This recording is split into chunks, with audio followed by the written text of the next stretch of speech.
Hello everyone, welcome to my channel Maths Lover 9723. I hope so you are doing good. आज हम एक common सी problems लेके आए हैं। बहुत सारे पेरेंट्स की एक क्वेरी थी कि हमारे बच्चों की कैलकुलेशन फास्ट नहीं हो रही है। मैम आप कोई तरीका बताओ, कुछ ऐसा बताओ कि हम लोग उनको प्रैक्टिस करवाएं। तो अगर आपका बच्चा हर क्लास के स्टैंडर्ड अपने अपने अकॉर्डिंग होता है, तो हम टॉपिक लिखे हुए हैं कि tricks for fast calculations. Fast calculation करने के लिए क्या ट्रिक्स अपनाया जाए। बट मैं ये कहना चाहूँगी कि कोई भी कैलकुलेशन फास्ट करने के लिए सबसे पहले मैथ्स में जो दो चीज़ें होती हैं वो बहुत इंपॉर्टेंट होती हैं। वो दो चीज़ें क्या होती हैं, वो सबसे बड़ी बात है कि वो दो चीज़ें क्या है। वो दो चीज़ें बड़ी बेसिक चीज़ हैं, बट उस बेसिक चीज़ को क्रैम करने के लिए बच्चों को बार बार बुलवाना पड़ता है, बार बार बोलना पड़ता है, बार बार कहना पड़ता है कि आप ये करो ये करो। क्योंकि जैसे जैसे बच्चा क्लास बढ़ता जाता है वो सोचता है कि ये चीज़ बिल्कुल बेकार की हो गई है, अब इसे क्या पढ़ना, अब इसे क्या डेली लिखना। बट सबसे इम्पोर्टेंट चीज़ यही होती है कि उसे ही सबसे ज़्यादा करना चाहिए। और वो क्या चीज़ है, तो चलिए हम आप लोग को बताते हैं कि सबसे पहले उन बच्चों के लिए क्या करना चाहिए। अगर आपका बच्चा 4th, 5th, 6th, 7th, 8th class में है तो सबसे पहले क्या करना चाहिए। अगर 10th में भी है तो भी आप कर सकते हैं, क्योंकि मैथ्स ऐसा चीज है कि वो किसी क्लास को नहीं मानता है, वो हर जगह फिट होता है। कि अगर आप बड़े भी हैं, किसी भी क्लास में भी हैं, तो कैलकुलेशन तो अगर माइंड में हो तो सबसे अच्छी बात होती है। तो इसी चीज पे आज हम डिस्कस करेंगे कि उन बच्चों के साथ ऐसा क्या प्रैक्टिस कराया जाए कि आप उनका कैलकुलेशन ओरली वो कर सके। ठीक है, ज्यादातर लोग कहते हैं कि वैदिक मैथ्स करो, ये करो, तो कोई भी मैथ्स कर लो, कुछ भी तरह कर लो, जब तक बच्चे के अंदर प्रैक्टिस करने की आदत नहीं होगी तब तक वो कैलकुलेशन फास्ट नहीं कर सकता। तो सबसे इंपॉर्टेंट चीज है प्रैक्टिस, प्रैक्टिस प्रैक्टिस प्रैक्टिस। यही तीन चीज है कि आप अगर मैथ्स में ये तीन ही चीज है, प्रैक्टिस प्रैक्टिस प्रैक्टिस, किसी भी लेवल पे है, अगर आपको प्रैक्टिस करने की आदत है तो कैलकुलेशन स्ट्रांग हो जाता है। और यही आपको बच्चों के साथ करना है। तो सबसे पहला स्टेप होता है काउंटिंग। अगर आप बच्चे को प्रॉपर काउंटिंग, किसी भी लेवल का बच्चा है उसके लिए काउंटिंग ये नहीं कि 1 to 100 तक की भी काउंटिंग होती है, काउंटिंग उसके आगे की भी होती है। काउंटिंग 100 उनको सबसे पहले तो डिक्टेट करिए कि बच्चे ये लिखो 102, ये लिखो 205, ये लिखो 206। तो सबसे पहले उनको बैठा करके एटलीस्ट 4-6 नंबर्स के डिक्टेशन आप डेली बोलिए। ओके, तो जब आप उसको बोलते हैं तो बच्चा लिखते वक्त वो भी उस चीज को रिपीट करता है। 205, 1015, 1215। तो उससे क्या होता है कि वो बड़े से बड़े नंबर को उस लेवल तक ले जाने की कोशिश करता है। ओके, तो आप काउंटिंग का मतलब ये नहीं होता कि 1 to 100, उससे भी ज्यादा। काउंटिंग तो इनफाइनाइट तक है, काउंटिंग की कोई लिमिट नहीं है। ठीक है, तो आप 100 के बाद 101 to 200 तक जाइए, 201 to 300 तक जाइए। इस तरह से धीरे धीरे आप उनको डिक्टेट करिए। एटलीस्ट 5-6 नंबर्स तो डेली डिक्टेट करिए। डिक्टेट करने की आदत जरूर दीजिए बच्चों के अंदर। आप करिए डिक्टेट, वो तो चलते चलते आप डिक्टेट कर लीजिए, बच्चा लिखेगा बैठ करके। तो एक सबसे पहला काम ये कर सकते हैं कि अगर काउंटिंग है बच्चा 4th क्लास में, 5th क्लास में, 6th क्लास में, तो उसे आप डिक्टेट करिए नंबर्स को। जब वो नंबर्स को डिक्टेट करेंगे तो वो लिखते वक्त उस नंबर को दोबारा रिपीट करेंगे। फिर वो चीज फिर उनके माइंड में फिट होने लगता है। दूसरा चीज होता है टेबल। सबसे इंपॉर्टेंट चीज, मोस्ट इंपॉर्टेंट चीज होता है टेबल, जो आजकल के बच्चों को ये लर्न नहीं होता है, टेबल। तो अब टेबल लर्न करने का क्या तरीका होता है। काउंटिंग तो चलो 1 2 3 4 5 ऐसे कर लेते हैं वो टेबल। तो टेबल को भी बिल्कुल बेसिक से स्टार्ट कराइए अपने बच्चों को।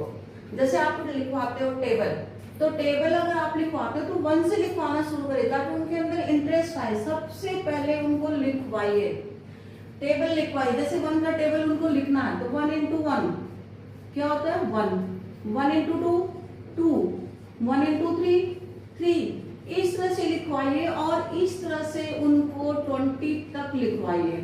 1 to 5 equal 5, 1 to 6 6, 1 to 7 7, 1 to 8 8, 1 to 9 9, 1 to 10 10, क्योंकि यहाँ तक तो हर बच्चा जानता है कि हमें टेबल 10 तक ही पढ़ना, बट टेबल भी केवल 10 तक नहीं होता है। फिर आप उनको लिखवाइए ऐसे 1 to 11 11, 1 12 जा 12, 1 13 जा 13, 1 14 जा 14, इस तरह से उन्हें 20 तक आप लिखवाइए। ओके, और फिर उनके इसके बाद पहले आप इन्हें लिखवाइए इस तरह से। बिल्कुल बेसिक से आप लोगों को शुरू करना है बच्चे के साथ। 19 and 1 20 जा 20, 1 20 जा 20, इस तरह से बिल्कुल लेवल बेसिक लेवल से आप उनको लिखवाइए इस टेबल को, क्योंकि टेबल ही सबसे इंपॉर्टेंट चीज पार्ट होता है कैलकुलेशन का। तो अभी 1 से 20 तक मैंने क्यों कहा कि 1 से 20 तक ही आपको लिखवाना है एक लाइन में, बिल्कुल वर्टिकल एक लाइन में 20 तक। क्यों? क्योंकि हम टेबल कहाँ तक बेसिक पढ़ाते हैं बच्चों को? 20 तक। कहते हैं बच्चे 20 तक टेबल लर्न होना चाहिए, 20 तक टेबल लर्न होना चाहिए, तो 20 तक ही किसी टेबल को लिखवाइए। अब 1 को आपने 20 तक लिखवाया, वो ऑटोमेटिकली 20 तक अपने आप पहुंच जाएंगे धीरे धीरे, उनके ऊपर बर्डन भी नहीं पड़ेगा और वो इस चीज को धीरे धीरे लर्न करना सीख जाएंगे। तो पहले 1 1 जा 1, 1 2 जा 2, 1 3 जा 3, 1 4 जा 4, 1 5 जा 5, 1 6 जा 6, 1 7 जा 7, 1 8 जा 8, 1 9 जा 9, 1 10 जा 10, इस तरह से आप पढ़ाओगे। तो एक बार आप तो ऐसे पढ़ाए कि 1 1 जा 1 1 2 जा, ऐसे आप पढ़ाओ, ठीक है, सेम चीज को। फिर आप उनको इसे रिवर्स करके पढ़ाओ। फिर आप कहो बच्चे नहीं ऐसे पढ़ो, 1 1 जा 2 1 जा 3 1 जा 4 1 जा 5 1 जा 5। तो बच्चे को दो चीजें एक साथ तैयार हो गई। वो क्या तैयार हो गई कि 1 into 5 is 5 and 1 5 जा 5 is 5 and 5 1 जा 5। ठीक है कि 1 into 5 भी 5 हो गया और 5 1 जा 5 हो गया। तो इस तरह से वो दो चीजें एक साथ सीखेंगे। नहीं तो एक बार हम लोग लर्न कराते हैं 1 5 जा, फिर लर्न कराते हैं 5 1 जा।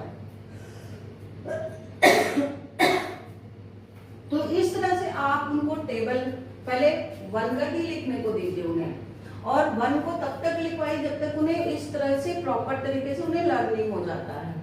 तो इस तरह से जैसे आपने फिर उसके बाद डॉजिंग टेबल दीजिए। डॉजिंग टेबल में बीच में डिक्टेट करिए कि बच्चे लिखो 1 into 7 सॉरी 1 7 जा 7, फिर आप बोलिए उन्हें 7 1 जा। तो वो अपने माइंड को थोड़ा सा खोलने की कोशिश करेंगे। फिर वो अपने मन में बच्चा खुद सोचने की कोशिश करता है, अरे 1 7 जा 7 एंड 7 1 जा 7 ऑल्सो। तो ये जो आप लोगों का ये तरीका, ये टेबल सिखाने का, इससे बच्चे को बिल्कुल में कर लेगा बच्चा कि टेबल कैसे हमें लर्न करना, और ऑटोमेटिकली वो 20 तक लर्न हो जाएगा। आपको अलग से कोई मेहनत नहीं करनी पड़ेगी।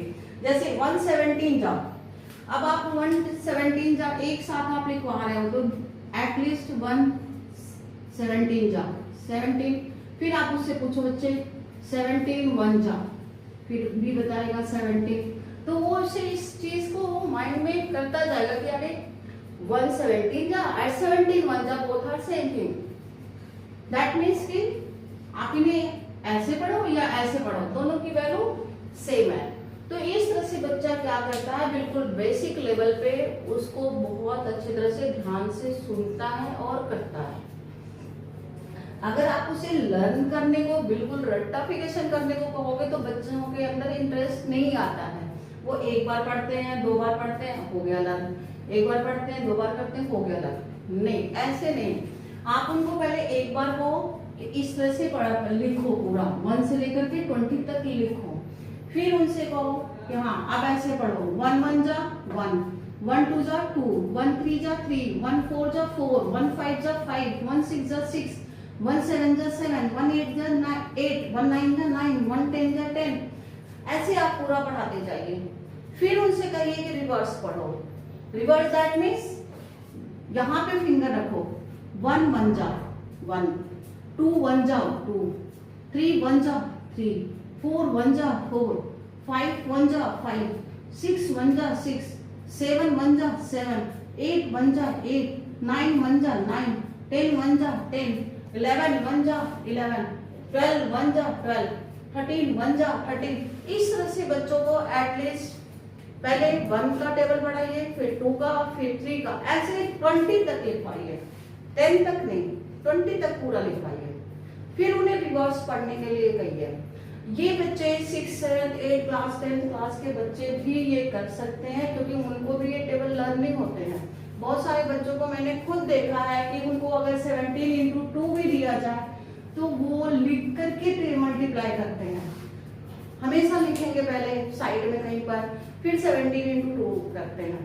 तो इस तरह से जब आप रिवर्स में भी उनको पढ़ाना शुरू करेंगे तो उनका माइंड बहुत जल्दी ओपन हो जाता है और वो फटाफट कर लेते हैं। 1 into 4, 1 4 जा 4, 4 1 जा 4, 1 6 जा 6, 6 1 जा 6। ऐसे आप पूछिए उनसे, फिर बाद में पूछिए। वो जब कह देते हैं कि लर्न हो गया, आप कहिए कि क्लोज करो वो नोटबुक को अपने, और आप बताओ 1 13 जाओ, ऐसे पूछिए। फिर 13 1 जाओ, फिर 1 16 जाओ, 16 1 जाओ। इस तरह से जब आप उनको लर्न कराएंगे तो बहुत जल्दी लर्न कर लेंगे।